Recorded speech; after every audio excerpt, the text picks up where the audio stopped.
Donald Trump avait lancé un ultimatum à Vladimir Poutine.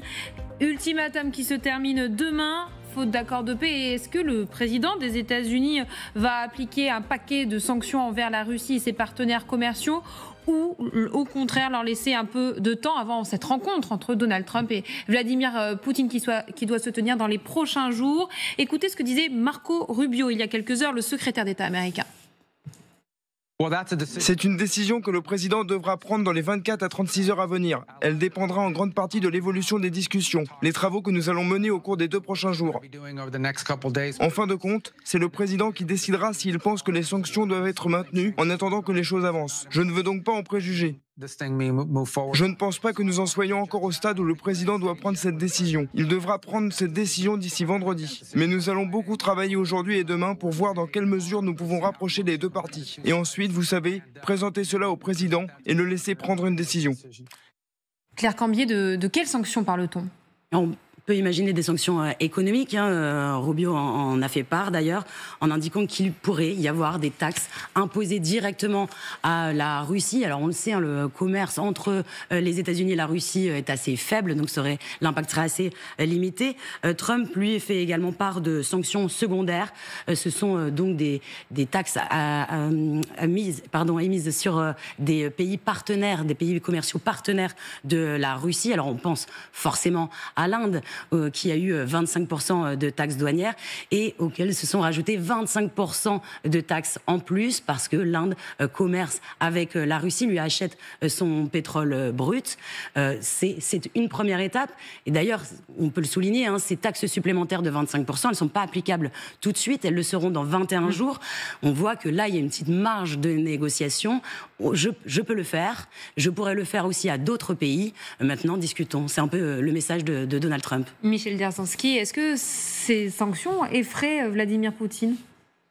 Je ne suis pas dans la tête de Vladimir Poutine, mais je pense qu'il y a quand même une chose qu'on peut regarder qui est à double tranchant.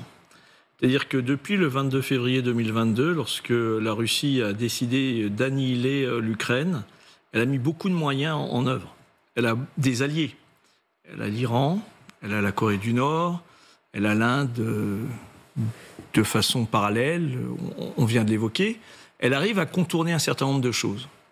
Elle a commis des atrocités qui ont été dites tout à l'heure sur le terrain ukrainien et elle continue à le faire.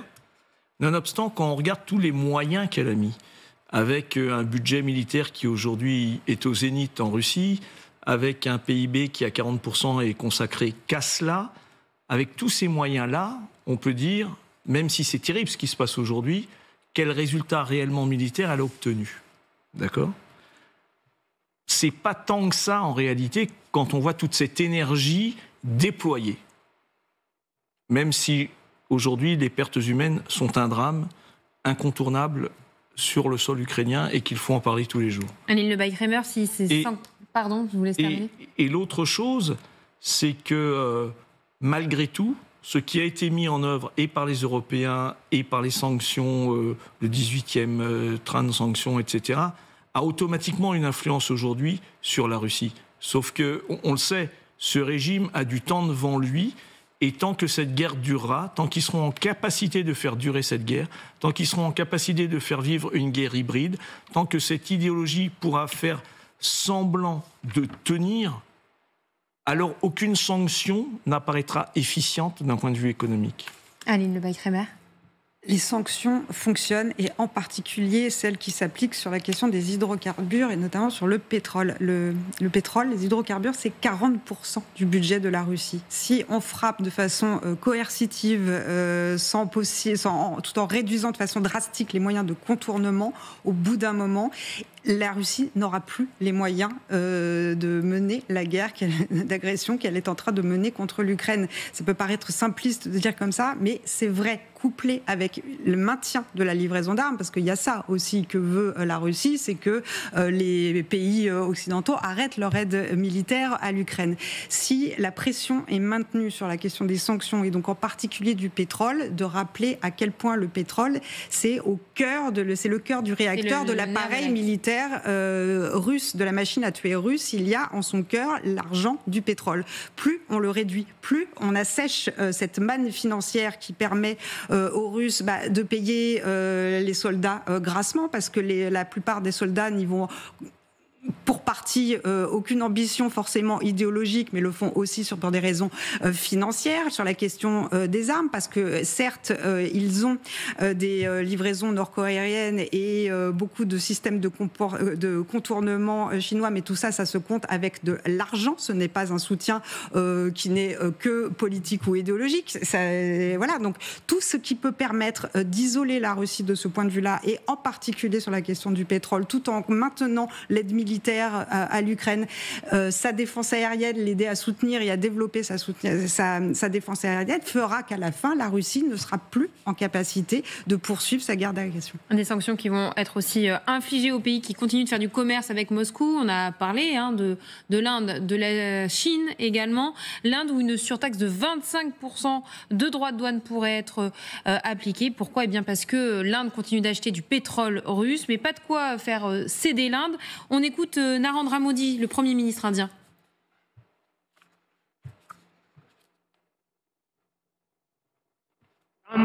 Je sais que je vais devoir payer un lourd tribut pour ça.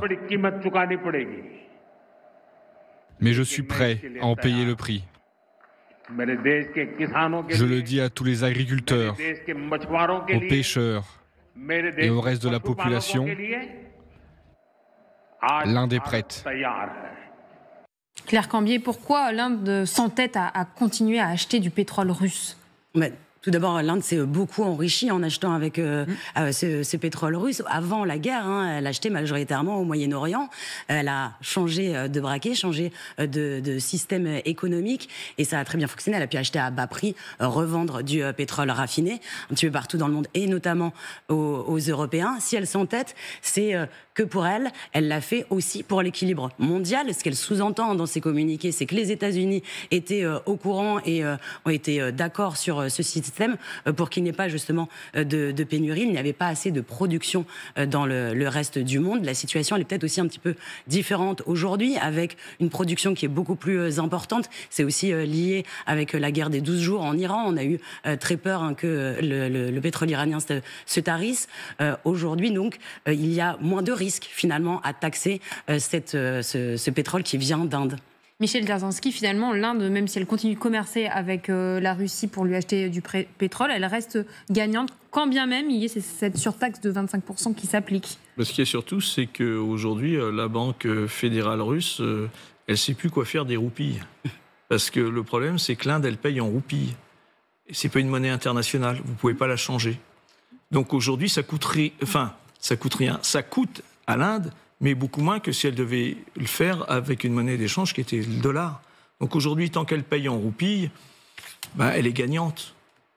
C'est ça. Et comme le disait tout à l'heure, je me souviens plus de votre prénom. Aline Le Maigret. Voilà. Tout à l'heure, comme le disait Aline, c'est vrai que les alliances, aujourd'hui, sont des alliances polycentrées. Autrement dit, ce ne sont pas des alliés, ce sont des alliés d'intérêt. C'est ce que fait aujourd'hui la Russie. C'est-à-dire, on n'est pas dans une mondialisation où on a un monde multilatéral. On est aujourd'hui avec des alliances d'intérêt. Donc, la Russie a des alliances d'intérêt, au sens strict du terme, comme un État a des intérêts et défend ses intérêts. Elle a ces alliances avec l'Inde, avec l'Iran, avec la Chine, etc. Ce n'est pas une alliance comme nous, on l'entend, je dirais, avec des valeurs et un engagement qui va bien au-delà que simplement la défense d'intérêts. Et là, effectivement, aujourd'hui, l'intérêt de la Chine, l'intérêt de l'Inde et l'intérêt de la Russie sur ce dossier particulier est convergent. Même si aujourd'hui, la Russie se pose un problème économique, c'est comment transformer ses roupies dans une monnaie qui serait solvable et qui lui permettrait aujourd'hui d'en tirer un bénéfice. Donc, il y a, voilà, quelque part, elle va peut-être, je dirais, remercier Trump en lui disant s'il pouvait payer autrement qu'en roupies, enfin je plaisante, mais c'est presque cela. Mais très sincèrement, lorsqu'on voit l'état dubitatif de Trump, lorsqu'il annonce qu'il va faire cette coercition économique et qu'il dit je ne sais même pas si ça va fonctionner, ça veut dire qu'aujourd'hui il a conscience que ce qu'il applique à l'Inde, il l'a appliqué à la Chine. Vous avez vu comment il a rétropédalé avec la Chine, etc. Donc moi, je me pose la question de savoir, est-ce qu'aujourd'hui, le jeu des États-Unis sur les droits de douane, d'un point de vue général et d'un point de vue particulier sur l'Inde, est-ce que c'est pas, comment je dirais, est-ce qu'on n'est pas les dindons de la farce? C'est-à-dire, est-ce qu'il n'est pas en train, aujourd'hui, d'instrumentaliser la question des droits de douane vis-à-vis de l'Inde en disant, voyez, je fais quelque chose vis-à-vis de la Russie, je suis en train de faire un mouvement coercitif très fort vis-à-vis de la Russie. Mais qu'en réalité, il est toujours dans sa logique de, les droits de douane, ça va me payer moi mon économie interne. Et que, là, je peux faire d'une pierre deux coups. C'est-à-dire donner un signal international. Vous voyez, je fais quelque chose, moi, États-Unis, mais en même temps, je continue avec mes droits de douane et mon obsession de droits de douane. Donc, ça me paye mon économie interne. Donc, demain, dans 9 mois, les midterms, je les gagnerai parce que j'aurai redressé l'économie américaine. Je ne sais pas jusqu'où on va, là, vous voyez, jusqu'où est la franchise réelle de ce matin sur le plateau d'LCI, d'ailleurs, un certain a estimé qu'il y avait peut-être un accord un petit peu secret entre la Russie et les États-Unis pour appliquer ces droits de douane. Effectivement, ils ne savent plus quoi faire de la roupie. Et puis finalement, quelles seraient les conséquences? Ça ferait monter le prix du pétrole russe. Donc finalement, ils s'y retrouveraient à peu près. Donc ce serait effectivement un moyen détourné de montrer au monde au niveau de Trump, je fais quelque chose, alors qu'en réalité, ce sont déjà des négociations qui sont en cours avec la Russie. Allez, Anne Lebach-Kremer, vous voulez compléter les propos de Michel Dragonsky? Oui, c'est les hypothèses du côté obscur de la force. Après, il y a des versions aussi plus optimistes qui croient encore que des sanctions sont vraiment applicables. Et pour rebondir juste sur la question de l'Inde, il y a de toute façon dans ces échanges énormément de cynisme, sinon ça ne ferait pas 3 ans et demi que l'Ukraine est bombardée toutes les nuits, tous les jours. Et ça... mais il n'y a pas que Trump aussi dans l'équation. Il y avait avant Trump, l'Ukraine était aussi bombardée. Donc il y a énormément de cynisme, de brutalité à l'endroit d'alliés historiques. Ce qui passe avec le Canada est juste dingue. Mais par rapport à l'Inde, à la rubrique cynique et de secouer des plumes, on va dire, pour la galerie, l'Inde a quand même besoin du marché américain, comme à peu près toute la planète, que ce soit la Chine, que ce soit l'Europe, que ce soit à peu près tout le monde. Il y a cette équation en jeu de la plupart des industries, parce qu'il y a les États, après il y a les industriels, donc ça dépend du degré de démocratie aussi des uns des autres, certes, mais enfin, tous ont besoin d'accès au marché américain, qui est quand même le plus gros du monde, et que c'est ça le rapport de force que pose Trump aussi. C'est ça qu'il met dans la balance. Ensuite, historiquement, c'est un homme d'affaires, donc c'est sa façon de dialoguer, sa langue et son rapport au monde, c'est la géopolitique par l'argent, par les droits de douane, c'est ce qu'il maîtrise, c'est sa façon de s'exprimer. On le voit d'ailleurs avec certains droits de douane appliqués comme à l'Algérie ou à la Serbie. Il y a quelque chose de l'ordre de la géopolitique du droit de douane parce que c'est son langage, parce que c'est le seul qu'ils connaissent. Donc la version plus optimiste de toutes ces hypothèses, ce serait de se dire que peut-être tout de même il y aura de la force appliquée, des sanctions appliquées et surtout que les livraisons d'armes à l'Ukraine seront maintenues et qu'on l'aidera aussi dans sa défense aérienne parce que c'est urgent. Mais est-ce vraiment efficace? On l'a entendu, le Premier ministre indien, il a l'air complètement insensible à cette menace. Insensible à ce détail près qu'il y a eu des ruptures temporaires tout de même d'approvisionnement, d'importation de pétrole russe par des raffineries publiques, par les industriels publics. Donc en fait, tout n'est pas si simple. Et on n'est pas obligé non plus de prendre pour argent comptant tout ce que dit dans ces cadres-là ou dans cette chorégraphie-là, surtout en ce moment, tout prendre au pied de la tête. Je pense que il a fait des déclarations un peu plus subtiles aussi, en disant qu'il n'était pas dans le refus de cesser d'importer du pétrole russe, mais que ça allait être compliqué. Ça, oui, on voit bien pourquoi, de son point de vue, c'est compliqué, parce qu'en effet, c'est renoncer à importer du pétrole à un bas coût historique sur lequel, oui, ils ont beaucoup capitalisé et fait beaucoup d'argent. Ils sont passés de 10 milliards à 60 milliards entre le début de la guerre. Y compris ce pétrole qu'ils ont revendu, y compris à certaines forces européennes une fois raffiné. Donc on comprend bien que c'est pas que ça peut prendre du temps et que c'est compliqué. Et maintenant, ensuite, il peut y avoir des évolutions, en tout cas d'un point de vue hypothèse optimiste. Michel Dragonsky, est-ce que Donald Trump peut aller plus loin, lui qui cible donc le pétrole russe? Quelle pourrait être l'ampleur des sanctions qu'il pourrait infliger à la Russie et à ses partenaires commerciaux? Je crois que là où il pourrait aller le plus loin, c'est sur les avoirs russes, où ils sont bloqués et qu'à un moment donné, l'hypothèse, mais les Américains nous ont envoyé la patate chaude à nous, Européens, nous disant vous pouvez utiliser peut-être ces avoirs russes, regardez de quelle manière, d'un point de vue juridique, on pourrait le faire. Je pense que le point là, ce serait ça. Ce serait utiliser les avoirs russes en disant, voilà, je prends tous ces avoirs russes et je les utilise pour armer l'Ukraine. Moi, je pense que là, si demain, le président des États-Unis dirait, voilà, j'ouvre les vannes, il n'y a plus de limite pour armer l'Ukraine, il n'y a plus de limite pour lui mettre une no-fly zone, il n'y a plus de limite pour demain taper à l'intérieur du territoire russe, puisque je constate que Vladimir Poutine ne tient pas ses engagements, ne les tiendra pas, que idéologiquement il est fixé là-dessus et qu'il ne tiendra pas autre chose. Alors je libère toutes les conditions juridiques pour l'utilisation de ça et j'ouvre les vannes pour demain qu'il y ait des livraisons d'armes. Par exemple, les 25 milliards qui étaient prêts à payer l'Allemagne pour qu'il y ait des Taurus, va dire, voilà, allons-y. Vous voulez les Taurus, on les libère. Il pourrait aller jusque-là. C'est ce qu'il l'a déjà dit. La question, il a déjà dit quelque chose c'est entre ce qu'il dit et ce qu'il fait. Voilà, vous voyez. Là, il y a toujours mais nous, Européens, c'est la même chose.